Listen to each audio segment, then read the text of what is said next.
Hello साथीहरू, नमस्कार सबैजनालाई। आज चाहिँ मामु छोराबाट ब्लग स्टार्ट भइरहेछ हैन। सबैजनाले घन्टीमा भोट हाले भनेर हो क्या हो। सूर्य लजाएर आज 3 दिन भइसक्यो झापामा चाहिँ है। हेर्नु न उदाएकै छैन। अहिले दिउँसोको 4 बज्यो हैन। आज 3 दिन भयो सूर्य नउदाइकनै दिनहरू बितिरहेछन्। अनि त्यहाँबाट आज चाहिँ छोटो ब्लग बनाउन गइरहेछु म धेरै दिन पछाडि।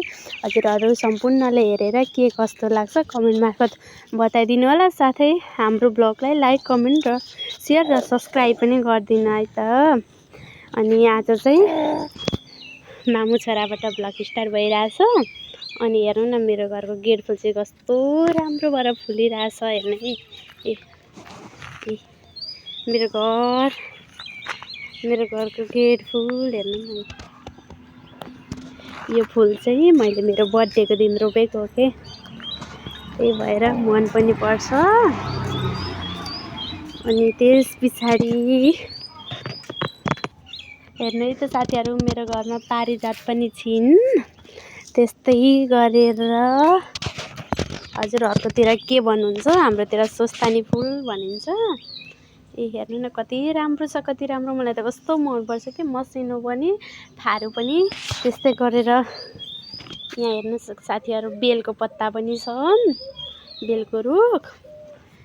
त्यस पछाडि अब चाहिँ मैले मेरो बाबुलाई पिङमा लगाइसकेँ है त साथीहरू। अनि त्यस्तै गरी हेर्नु न साथीहरू, आज मेरो घरमा कुखुराको चल्ला मर्न आँटेको छ बिचरा। के गर्ने, आमा भएर हो कि किन हो, यति माया लाग्छ नि। कुखुराको चल्लाको पनि त्यत्तिकै माया लाग्छ हैन। जेको बच्चाहरूको पनि यति माया लाग्छ, यति माया लाग्छ, आफ्नै बच्चा जस्तो लाग्छ कि। त्यस्तै गरेर त आज चाहिँ अब चाहिँ मेरो खाना बनाउने टाइम भइसकेको छ। खाना चाहिँ मैले बसाइसकेको छु। अनि आज चाहिँ चिसो छ नि त दिन, त्यही भएर कस्तो गुन्द्रुकको रस खान मन लागेको थियो बिहान। अनि गुन्द्रुक र आलुको रस बनाइरहेछु हैन। अनि अब त्यो मेरो मम्मीले चाहिँ खानु हुँदैन, उहाँलाई अलिक समस्या छ नि त छातीको। अनि त्यही भएर अनि त्यो मात्र खाने आज रस चाहिँ त्यसकै राखिरहेछु। अनि त्यस्तै गरेर अब सब्जी बनाउन गइरहेछु। मेरो नानी पनि अलिक बिरामी छिन्। अनि तिनले चाहिँ मिठ खानु मिल्दैन नि त, त्यही भएर उसलाई चाहिँ यो चाहिँ मिठो नानी भनेर न्युट्रेला खुवाउने गरेको छु मैले। सोयाबिन, कसैले न्युट्रेला पनि भन्नुहुन्छ, धेरै जस्तोले सोयाबिन भन्नुहुन्छ हाम्रोतिर चाहिँ हैन। हजुरहरुकोतिर के भन्नुहुन्छ? अनि मेरो नानीलाई चाहिँ मैले सोयाबिन खुवाउने गरेको छु मिट भनेर। अब सानै छिन् नि त, सोयाबिन र मिट दिन्दिनन्, 2 वर्षको त छिन्। अनि अब हामीले खाना त खान्छौँ, नखाने होइन, तर नानी सुते पछाडि के गर्नु, मनले माने नमाने भए पनि खानै पर्दो रहेछ। अब म त नखाइ पनि बस्न पनि सक्छु, तर मेरो सासू मम्मी चाहिँ अलिक खाइराख्न मन पराउनुहुन्छ। त्यही भएर हामी खाना त खान्छौँ, तर नानी सुताएर हैन। अब पालो गरी एकजनाले नानी हेरेर अनि अर्कोजनाले खाने हैन, हामी त्यस्तो गर्छौँ। अनि आज चाहिँ सोयाबिन, फेरि सोयाबिन कसैले त कत्रो ठुल्ठुलै बनाउनुहुन्छ हैन, तर मलाई चाहिँ सानो पारेर हैन, यसरी सानो सानो पारेर बनाएको मनपर्छ कि। अनि मरमसलाहरू मजाले लाग्छ नि त, अनि मिठो पनि हुन्छ नि त। अनि त्यही भएर म चाहिँ सधैँ मैले बनाउँदा चाहिँ यस्तै गरी बनाउँछु। अब हेर्नु त मैले सोयाबिन काटिसकेँ। त्यस्तै गरेर यहाँ आलु अनि टमाटर प्याज काटिसकेको छु हैन।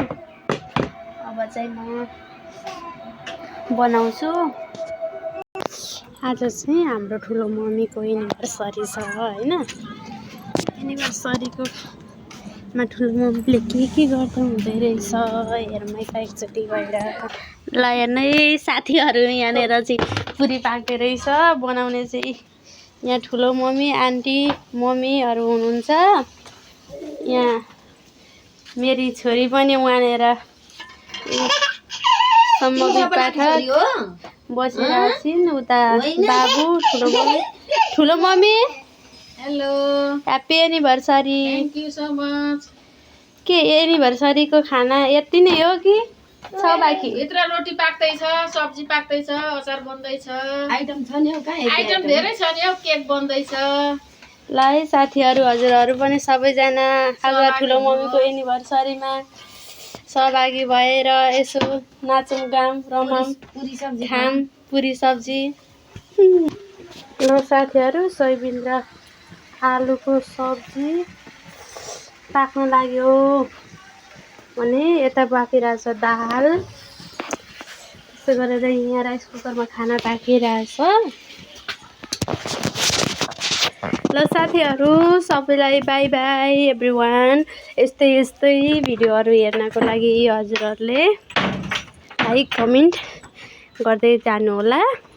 हजुरहरूलाई पनि मैले सकेको सहयोग गर्नेछु है साथीहरू। अब बच्चाहरूसँग यस्तै हो, भिडियो बनाइराख्नु पाइँदैन।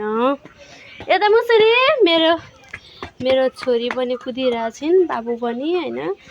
तर नानीहरू गोठालो लाग्न चाहिँ यति गाह्रो कि साथीहरू। आम्माम खाना पनि नखानु सुत्नु जस्तो लाग्छ कि खानै नखानु सुत्नै पर्दैन जस्तो लाग्छ।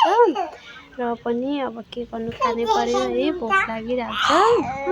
झन् बच्चाहरूलाई ब्रेस्ट फिडिङ गराउने भइसके पछाडि त कति धेरै भोक लागिरहेको हुन्छ।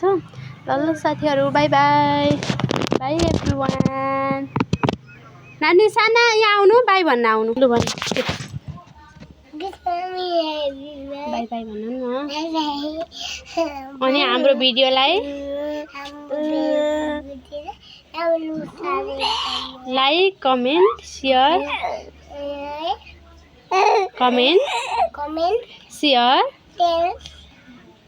गरेर माया गर्नु। हस् बाई बाई। माया पठाइदेऊ। आई लभ यु भनिदेऊ। Bye bye I love you.